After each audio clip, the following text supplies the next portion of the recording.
Do you have a story to share with the world? Of course you do. We all have stories to share. An Anchor podcast allows you to share your interests in a way that connects to others all across the globe.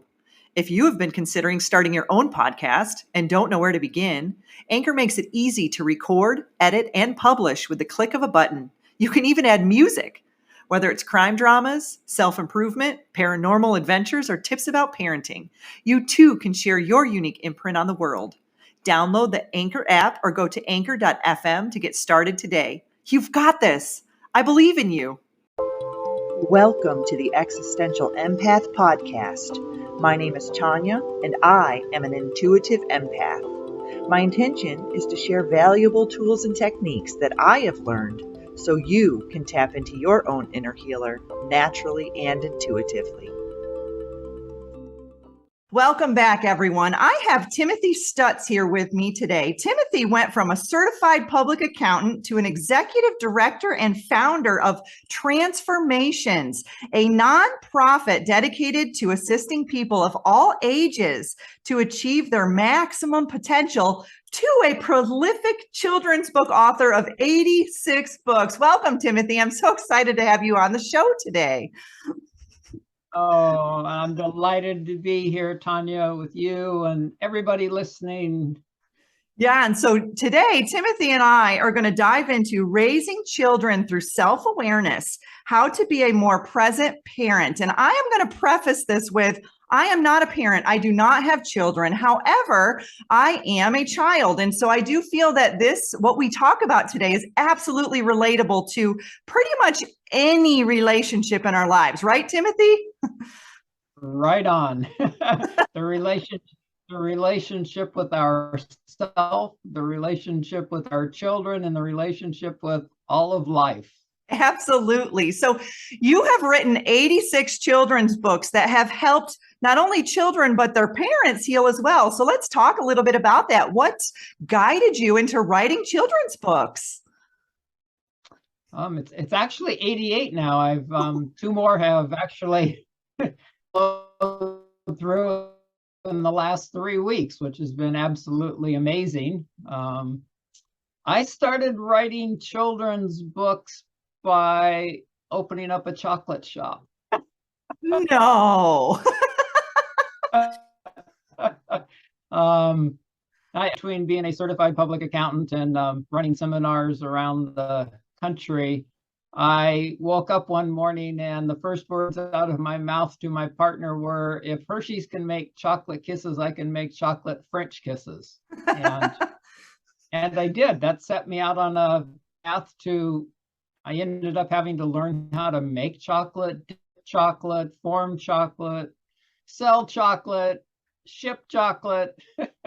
Which is not always easy in the warmer states. No, it's definitely not. I was using good chocolate, and I didn't know that most chocolate has so much wax in it that they can ship it at any time of year. But there were certain times I could only use on the fly.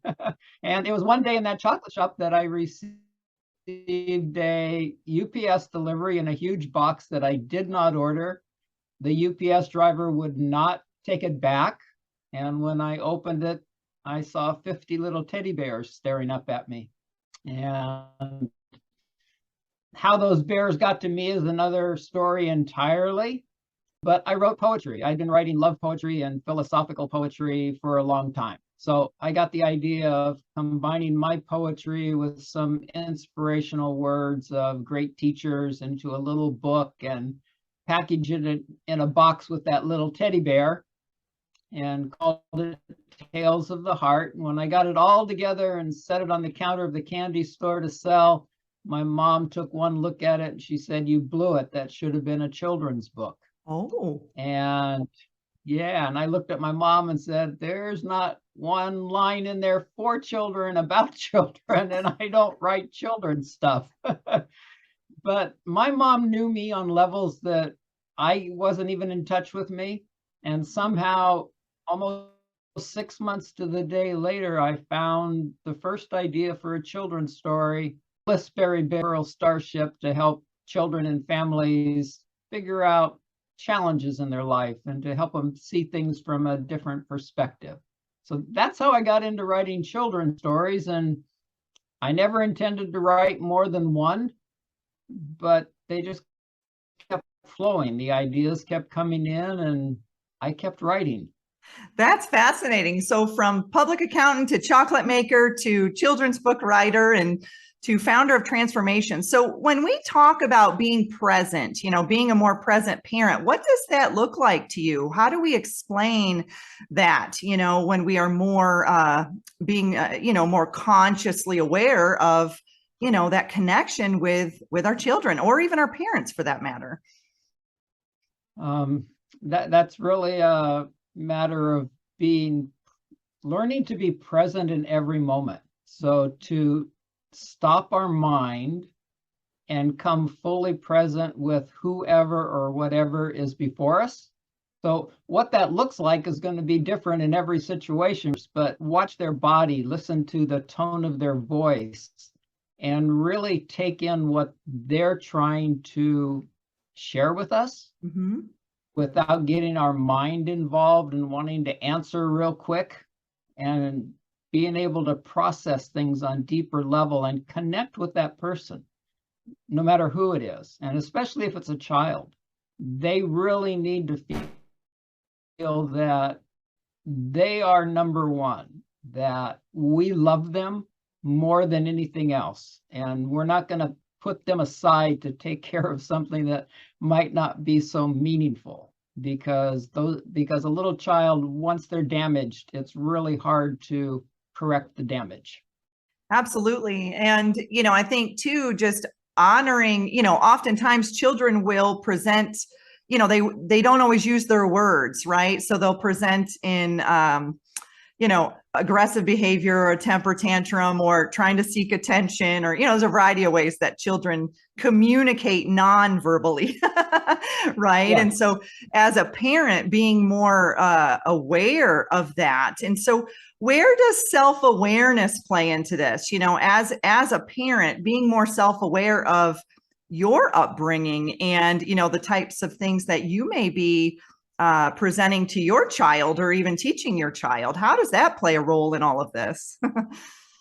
Isn't that a divine dance? While we're parenting our children, we also have to be conscious of parenting ourselves so that we're not reacting from an old wound that we ourselves carry and put that on our child. So it's really a matter of,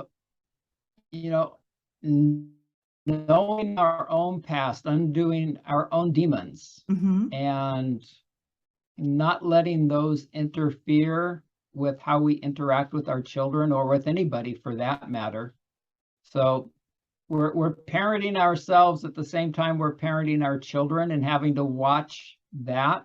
And my experience with my own daughter and working with other people are our children are here to teach us as much as we're here to teach them. So our children, they know our emotional body. They know our mental body. They sometimes are mirroring things like my mother knew me. They are mirroring things that we need to look at in ourselves if we're conscious enough to see them. So it's a dual game going on there. It's a wonderful exchange. It is. And I've always said, if you have a problem in your life, go ask a 6-year-old. They'll probably give you the answer. And it's usually something very simple. And you're like, we're just overthinking it oftentimes as adults. And, children, they have this joyful, playful essence about them. And, when we as adults, the more we grow older and we kind of, get calloused a little more, so to speak. And it's so important for us to go back to, that those childlike feelings. And when we're around children like that, it really brings it out. At least for me, it does, that childlike essence that I sometimes lose, as we move into responsibilities and all of the things that we deal with as adults. And so, when we are being more present in our lives, we're in that now moment, it allows us time to pause. And in this society, pausing is tough. It's really tough. Not a lot of people are taking the time to pause. And when we take that time with our children to pause, it really allows them to sense and feel that we are giving them our undivided attention. And I can say that too with my parents, when I actually listen to them and, hear what they're saying versus just over talking them, or, preparing my rebuttal, for what they're going to tell me. It's definitely a different energy when you are there being present and in the pause. So, what's some advice that you can give to parents who may be struggling with being more present with their children? Well, the pause that you just mentioned is so critical. Between every activity that you do, you pause. Mm-hmm. So ever since she said that, I do that. And that pause may be 5 seconds, it may be 10 seconds, it may be 5 minutes. So if I'm eating and when I get done with that meal, I'm literally going to pause, Mm-hmm. and I'm going to let that, it's almost like integrating something. You've gone somewhere, you listen to a talk or whatever. You just take time to integrate what just happened. So it's not running from one thing to another. Pausing is incredible. And even being present with something anybody can practice is as you're walking from room to room, let go of what you just did, let go of why you're going to where you're going, and just focus at the soles of your feet. Feel your feet hit the ground. Take time, even if you have to set a little alarm every hour, and just bring your hands to your heart and take a few breaths and reconnect with yourself. So these things don't take long, and they are so powerful. And it's like they reset our entire system, and they take us back to that inner child, that innocence, that slowness within ourselves. And it's funny, as you were talking about the 6-year-old, the first group of children that the energy comes down through your head and flows out your hands. And so there were 4 children in this class, and I asked, where do you think this energy comes from? And this little 6-year-old boy looks at me and says, it comes from your heart. Oh, how sweet. And that brought me back to, it's like that child knew, it wasn't a matter of light coming down through your head. I mean, that all happens, but he literally knew it was love, and it was heart-based. And that heart connection, when we tap into that and are present for people with our heart, and we listen with our heart, then the appropriate response comes. We don't have to think about it ahead of time. Yeah, and I think that's a good point, Timothy, that as adults, we move from our heart into our heads, right? And as children, they're in their hearts, they're making decisions based off of how it feels, and they're using all of their senses. And us as adults, we move into that, overthinking and, oh, when I use my heart, I get hurt, or, whatever our excuse is for not using our heart. And so that's a really good reminder for parents, is to feel with your heart, especially when you are communicating with your children, because they can sense that. Most children are highly empathic, and they pick up on things very easily, right? And so they can kind of sense when we're being genuine, or if we're just kind of blowing them off, or, just appeasing them, right? Exactly. So it's, remembering to, be present in the moment, but also, feeling through the heart and being genuine about that. When you're spending quality time with your children, doing things that, not to just do it on autopilot, but to really be present with your child, whether you take a walk together, or you go to the park together, or sit down and read a book, just really be present in that moment. And it doesn't take a lot for a child to feel that, or to sense that. It doesn't have to be hours and hours. I mean, just sitting down with a child and reading them a book, right, for 15 minutes, but being present in that 15 minutes, that speaks volumes versus spending 2 hours with your child and not being present at all, maybe being on your devices, your phone, your computer, whatever, right? They can sense that. And so, what's one, maybe one piece of advice from your books that you think is, could be valuable to the listeners today? When you've written 80 of thousands of years worth of meditation practices, Qigong and Tai Chi, and breathing practices and principles of nonviolent communication and human development, the one thing that my books do that are different than any other book, almost any other book in the world, is I don't have pictures inside of my books, stories. There's a beautiful cover illustration, and that's on purpose because children being able to visualize and create internal images on their own is the foundation for their entire life.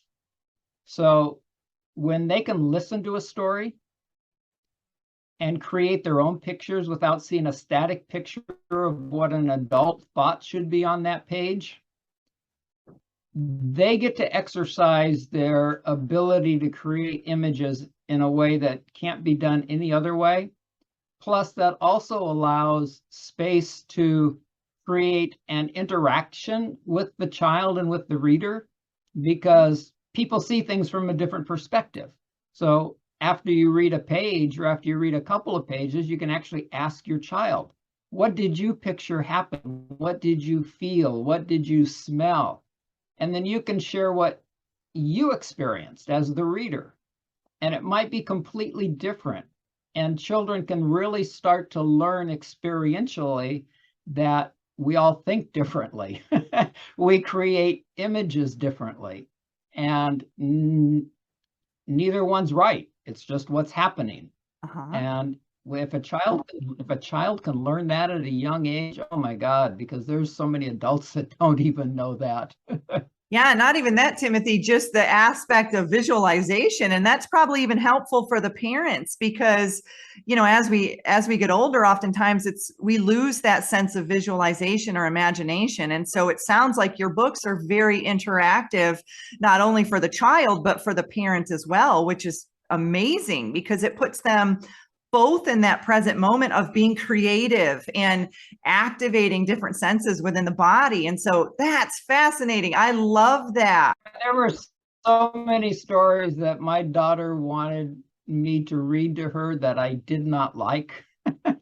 And I only read them because she loved them. And I pretended I loved them because she did. But when I started writing children's stories, I write from the perspective that I want the reader to enjoy them too, not just the listener.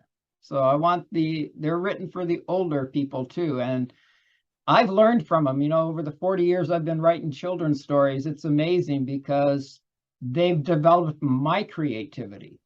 2 years ago, 2 years ago, I really could not write much poetry that rhymed.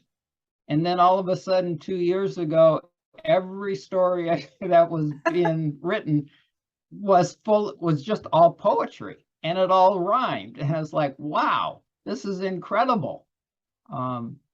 So yeah, there's a lot of gifts in these so-called children's stories for children of all ages. I love that. So Timothy, where can people find your books? Where can they find more information about you if they want to connect?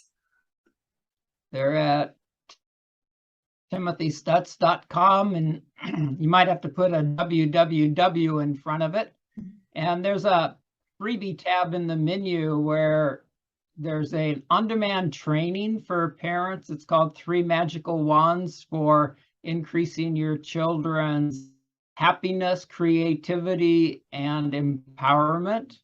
There's also songs, something for everybody in the family to sample what I have. Excellent. Well, for all of you listeners out there, whether you have children or not, check out Timothy's books. I mean, maybe you're struggling with visualization. It sounds like some of his books could be excellent for you to activate. I talk a lot about activating our pineal gland, activating our third eye, and oftentimes going back to reading children's books will help us visualize things that and activate areas in the brain. Like you talked about, you were activating poetry in your mind where you didn't have that before. So if we have to go back to, feeling like a kid again and reading reading books, then so be it, right? That's something that we can really kind of value and be more present in the moment. So Timothy, I really appreciate you coming on. I appreciate all that you're doing in the world and how you're helping children and families to spend more time together. And not only that, you're bringing in books. And I feel like, in our society, not everybody, has that desire to sit down and read a book like we used to. But this sounds amazing. It sounds amazing. And it's a good way to really connect with your children of any ages. So thank you so much for coming on the show today. I really appreciate your energy and all that you bring into the world. Oh, thank you, Tanya. It's been wonderful being here. Now, as you were saying about activating the pineal gland, I actually wrote a story called The Blue Pearl Starship Swirl that has exercises built within the story to do just that. There you go. And through fun and I love that. And see, it's like those are just little things that we have to go back to. And we always think we have to do it a certain way. But hey, I'm going to check out that book because I've been actively working on my pineal gland myself. All right. Well, thanks, Timothy. Oh, my pleasure. You deserve to navigate your life as an empath in alignment with health, happiness, and abundance. To learn more about the services that I provide, including Beyond Quantum Healing Hypnosis, EFT tapping, and the Emotion Code, visit my website at www.thesoulcafe.org.